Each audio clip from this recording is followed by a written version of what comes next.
O papo de hoje é promessa ou chamado, né? E quando falamos de promessa, né? Todo mundo quer uma promessa na vida e hoje vemos todo mundo reclamando, não toca no meu chamado, né? Porque eu tenho uma promessa. Promessa, e chamado são as mesmas coisas ou não? Boa pergunta, pastor Cleiton. Confesso que uma das perguntas que eu mais recebo é pessoas querendo entender se promessa e chamado são a mesma coisa. Você fala assim, eu tenho promessa para ser pregador. Outros dizem, eu tenho promessa para ser empresário, promessa para ter uma empresa, tenho chamado para entrar em tal lugar. Mas será que chamado e promessa é a mesma coisa? A gente percebe que, biblicamente, eles não são sinônimos, apesar de estarem interligados um com os outros, mas não é a mesma coisa. Quando a gente começa a elaborar os textos bíblicos, nós percebemos que promessa é uma coisa e chamado é totalmente diferente de promessa. E quando falamos da promessa e do chamado, no qual sentido você traz para nós assim que são diferentes? Por que diferente? Pô, porque assim, ó, todo mundo que tem um chamado, ele tem que ter uma promessa, ou todo mundo que tem uma promessa, ele tem um chamado? É isso aí que é a dificuldade das pessoas entenderem. Boa pergunta e esse conceito. A gente percebe que o chamado está interligado em uma promessa Sim, e a promessa está interligado a um chamado. Então, para a gente começar a entender essa interligação entre um com o outro, é necessário a gente entender, então, um conceito do que seria um chamado e o que seria uma promessa. sim, Chamado, vamos começar com o básico, pastor Cleiton. Imagina assim, o que significa a própria palavra chamado mesmo, sem entrar no contexto bíblico? Significa ato de chamar alguém a fim de trazer essa pessoa à aproximação. sim, Isso aqui é a descrição de Oxford. Então ele diz que chamada é quando você chama alguém para que sim. essa pessoa possa se aproximar de você. Só que quando a gente vai para a questão bíblica, na definição do grego, a gente vai encontrar uma palavra que é o substantivo chamada classis, e um verbo chamado kalel e um adjetivo chamado kletos. Os três têm o mesmo sentido de chamado, só que esse sentido traz como vocação. Então não é só o ato de chamar, mas é uma vocação. Então o que seria uma vocação? Novamente, somente a palavra, dentro da definição de Oxford, vocação é a disposição natural para realizar uma tarefa determinada. Então, é aquela pessoa que faz algo tão bom, mas com tanta excelência, que você fala, mas nunca estudou e Esse faz cara tem o melhor. dom. Exatamente, como as pessoas dizem, tem um dom. Nunca estudou e consegue fazer melhor do que aquele que estudou. Então, seria a vocação, a disposição natural para realizar tal tarefa. Então, quando nós paramos para observar, chamado, dentro do contexto bíblico, essas palavras que eu citei para você no grego, kalel, klesis e kletos, ele aplica tanto para um chamado de voz, alguém chamando, tanto para essa vocação divina, e algumas vezes na Bíblia também é aplicado no termo de Deus chamando o povo para ser salvo. Então, a gente percebe que na aplicação do chamado divino está associado à vocação. Então, chamado é vocação de Deus para a vida de alguém. Você acha que tem pessoas que querem, por exemplo, o cara quer pregar, mas ele não tem essa vocação, não tem o chamado. Exatamente. Mas ele não tem essa vocação, ele não tem esse chamado, ele não consegue chegar pô, conseguir alcançar. Então, a respeito da pregação, pastor, eu imagino assim, a gente tem a grande comissão, né? Ir de pregar por toda Sim, a terra, batizando no nome do Pai, do Filho, do Espírito Santo.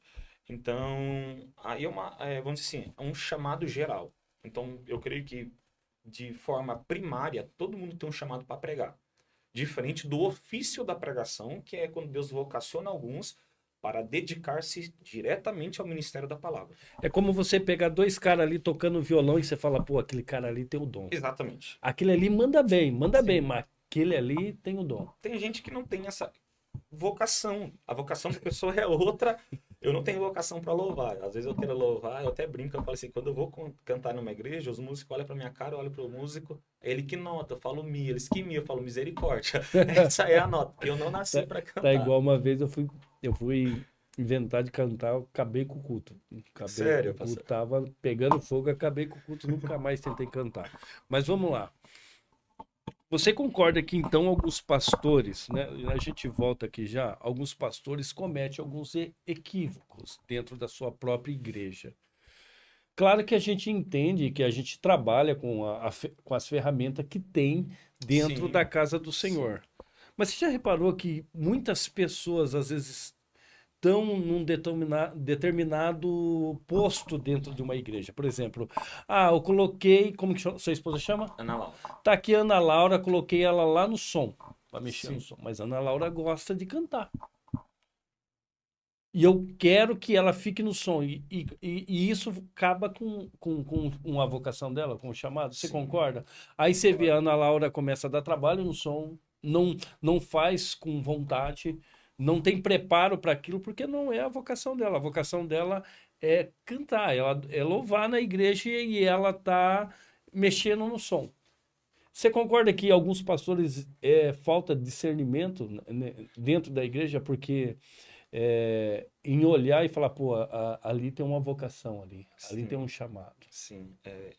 Às vezes pode ser também, são contextos e contextos. Às vezes numa igreja com uma necessidade maior, aí a pessoa tem que ser o famoso coringa. Sim, Precisa sim, sim, sim. estar aqui, estar ali. Mas existe sim, infelizmente, líderes que acabam equivocando na hora de desenvolver um obreiro e acaba colocando ele em uma determinada área que não é da área dele. Por exemplo, tem grandes homens que são grandes diáconos, mas são péssimos presbíteros. Outros que são muito bons como evangelista, mas são péssimos como pastores. Ou outros que têm um chamado pastoral e é péssimo em outra área.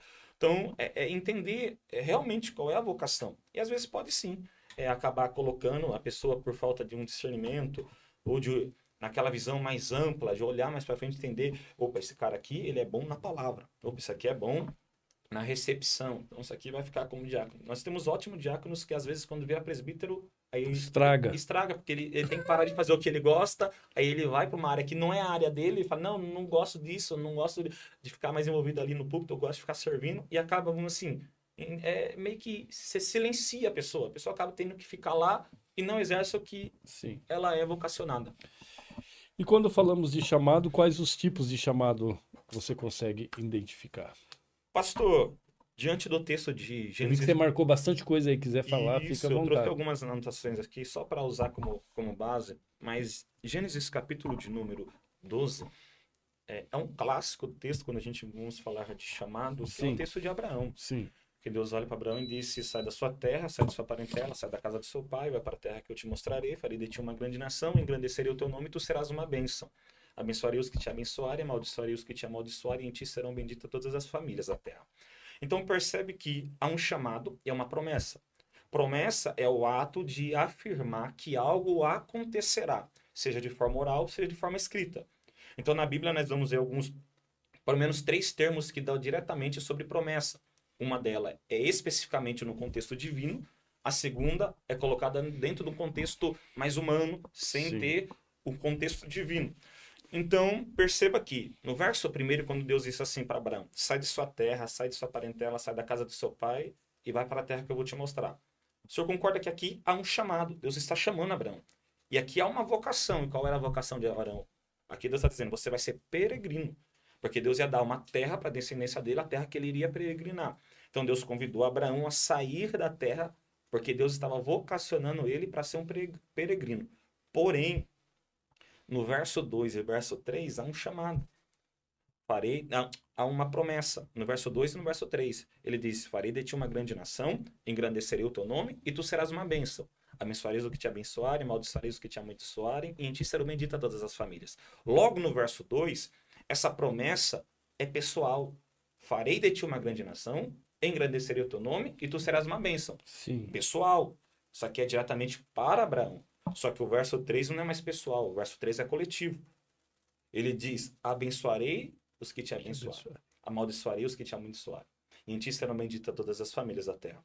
Então, nós sabemos que essa parte B do verso 3 também, a segunda promessa messiânica, que Paulo fala lá em Gálatas 3 depois, que primeiro o evangelho foi mostrado a Abraão, por isso que nós somos filhos de Abraão, quando nós, pela fé, somos justificados. Mas, através da bênção que as pessoas tinham com Abraão, elas também seriam abençoadas. Conforme quem amaldiçoava, também seria amaldiçoado. Então, eu entendo que, primeiramente, há uma promessa pessoal que Deus tem para mim, há uma promessa coletiva que Deus pode alcançar minha casa, minha família, aqueles que estão ao meu lado.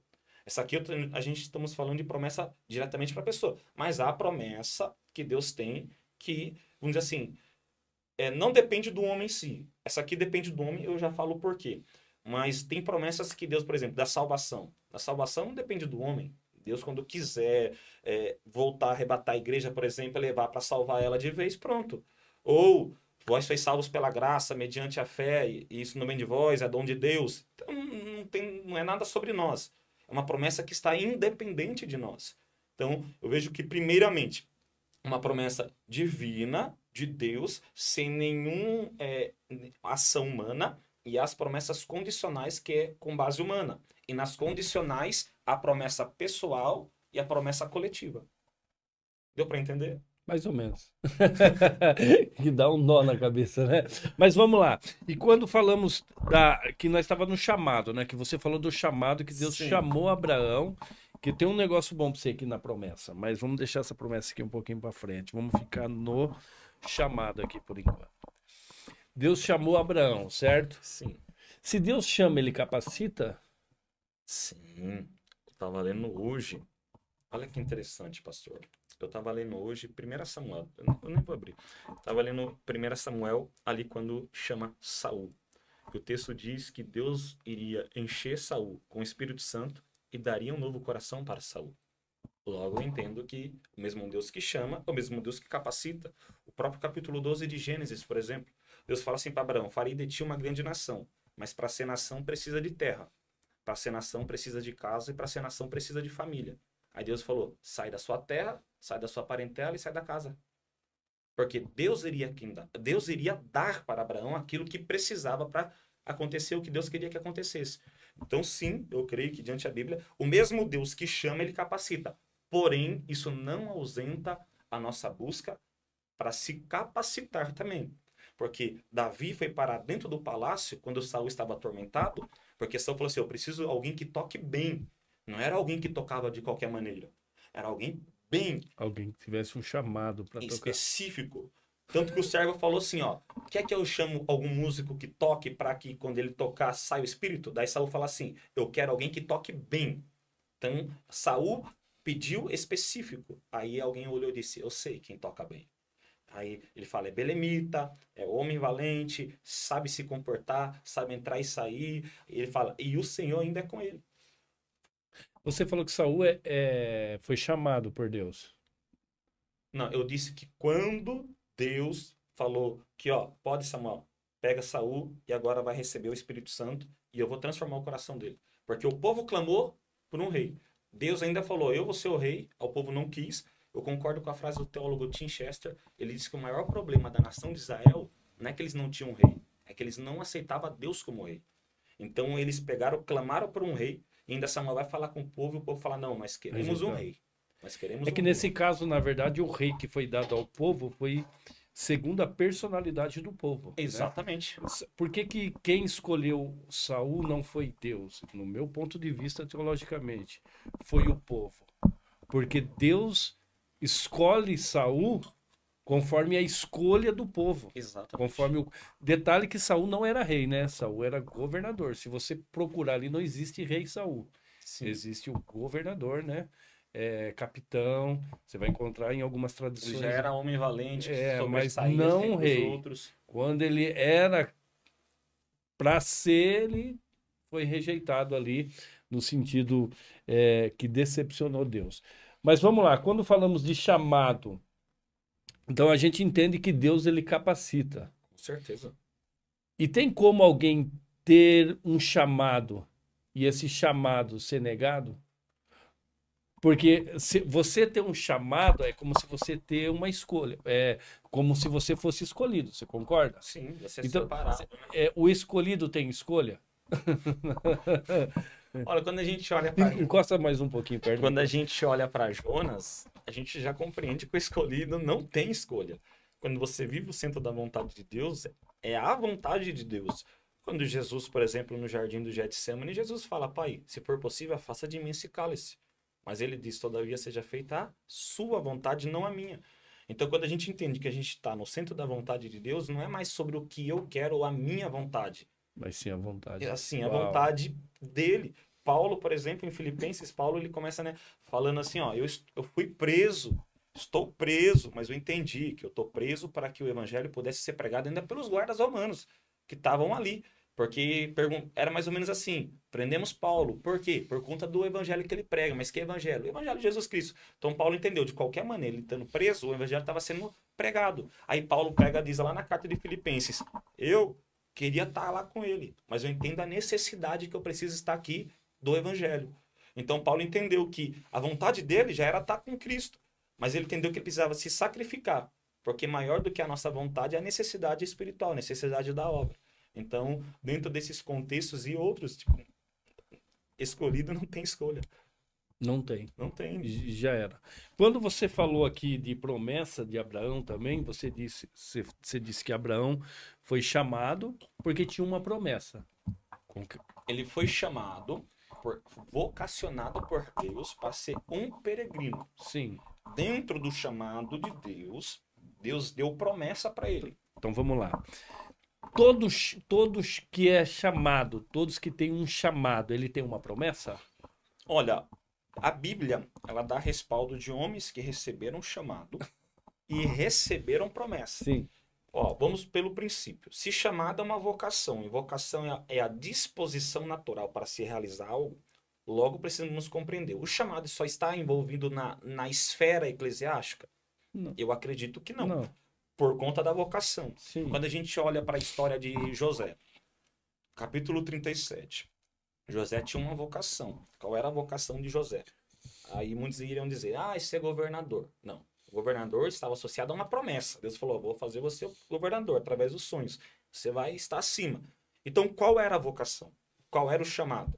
Se você olhar o capítulo 37, ele recebe a túnica, que aponta para a primogenitura, a bênção seria dele. Se eu não me engano, 1 Coríntios 5:2 ou 2 Coríntios 5:2, que diz que a primogenitura ficou para José. Então ele recebe a primogenitura. Quem é que estava na casa do pai quando os irmãos estavam trabalhando no campo? José. Ele estava fazendo o quê? Era ele quem administrava as coisas na casa do pai. Quando ele é vendido como escravo, quem é que administrava as coisas na casa do senhor dele? José. Quando estava preso, quem é que administrava as coisas? José. Quando se tornou governador, ele só exerceu aquilo que ele já era vocacionado. Administrar. Administrar. E o governador administra. Então você percebe que na vocação que Deus deu a José, que era administrar, Deus falou assim, eu também tenho promessa. Se você cumprir o que você foi chamado. Exatamente. A promessa vai cumprir. Aí. Vamos para Davi, pastor. Para Davi, por exemplo. Davi, ele tinha uma vocação. A promessa de Davi, nós sabemos que era ser rei. Sim. E a vocação? Cuidar. Quem é que cuidava das ovelhas? Do pai. Davi, ele disse para Saul, eu, cuidando das ovelhas do meu pai, lutei com o urso e com o leão. Então, só luta com o urso e com o leão quem tem vocação para cuidar. Sim. Davi é quem foi chamado pelo pai e falou assim, vai lá e leva comida para seus irmãos no campo de batalha. Só entra no campo de batalha dos irmãos quem tem vocação para cuidar. Aí Davi, quando chegou lá, viu Golias enfrentando o povo, ele disse, não, agora é comigo. Só toma a guerra do outro quem tem vocação para cuidar. Então, foi mais ou menos assim. Deus vocacionou Davi para cuidar e prometeu Davi um trono, porque aí ele não ia cuidar só mais de ovelhas. Ele ia cuidar agora de um império, de famílias, de pessoas. Então você pode ter uma vocação e não ter uma promessa, ou pode ter uma promessa e não ter uma vocação? Eu acredito que biblicamente não, pastor. Eu acredito que os dois são interligados. Da mesma maneira que Deus chama, ele também dá promessa. É mais ou menos assim, Mateus, você... Eles estão em conjunto. Exatamente. Anda lado a lado. Foi como eu falei no começo, eles estão interligados. É como se Deus falasse assim, Mateus, Meu pai disse que eu tenho promessa. Meu pai disse que eu sempre fui vocacionado desde a barriga da minha mãe. Que pessoas de Deus foram usadas para dizer que eu iria ser pregador, que eu ministraria a palavra de Deus, esse seria meu chamado. E dentro desse chamado, quando eu cresci, eu vi homens de Deus sendo usados por Deus para liberar algumas promessas sobre a minha vida. Promessas de, se eu cumprir a minha vocação, Deus vai cumprir algumas promessas que ele fez. Então eu entendo que se eu exercer o meu chamado, a minha vocação, existem promessas que Deus prometeu que só realizarão se eu estiver posicionado no meu chamado. Então, logo, eu só vivo a minha promessa se eu me posicionar no chamado. Abraão não viveria a promessa se ele não tivesse se posicionado no chamado, saindo da casa do pai, deixando a terra, a parentela e peregrinando na terra que Deus queria dar para ele. Davi, se ele não cuidasse, ele não iria levar comida para os irmãos, logo, ele não iria ver Golias, logo, nada do que foi acontecendo, desfecho na vida dele, não aconteceria. Se José não fosse um grande administrador, sim. ele não administraria nada, nem na casa do pai, não administraria na casa do senhor dele, não administraria nada na prisão, logo talvez todo o enredo, o desfecho também talvez não aconteceria. No caso assim, quem tem promessa, morre ou não morre? Morre, com certeza, porque a promessa só acontece condicionalmente à minha posição. Então logo quando eu não me posiciono, ela não acontece. Posso morrer e ela não acontece. É porque eu já vi muitos falarem, mas acerca de promessa, enquanto não se cumprir, porque Deus não é homem para que Acho minta. Que nunca leu Hebreus, né? O que fala em Hebreus lá? Que fala que grandes homens, né? Abraão morreu sem ver a terra, mas morreu com a certeza da promessa. Sim. Então a gente entende que a gente recebe promessa, mas ela é condicional. Sim. Se for condicionada ao homem, se eu não me posiciono, logo eu não vivencio elas. Então vamos lá. Como viver essas promessas de Deus? Né? Porque aqui falamos de o que é promessa, o que é um chamado, o que é uma promessa, mas como viver essas promessas? Então, a gente acabamos de falar, né, pastor? Mas eu tenho uma frase que eu gosto muito, chama do Tony Robbins. Ele diz assim: o encontro do preparo com a oportunidade é o rebento que nós chamamos de sorte. Então, quando eu me preparo e esse preparo se encontra com a oportunidade, é o que todo mundo fala, foi sorte ter chegado aí. Não. Se há uma promessa, você se prepara, Deus vai preparar as oportunidades para que essa promessa aconteça. Agora, não tem como dizer que eu sou... eu tenho... Minha vocação é ser pregador. E eu tenho promessa que Deus falou que vai me levar para grandes lugares do Brasil. Mas eu não gosto de ler a Bíblia. Eu não tenho preparo. Eu não oro. Eu não busco.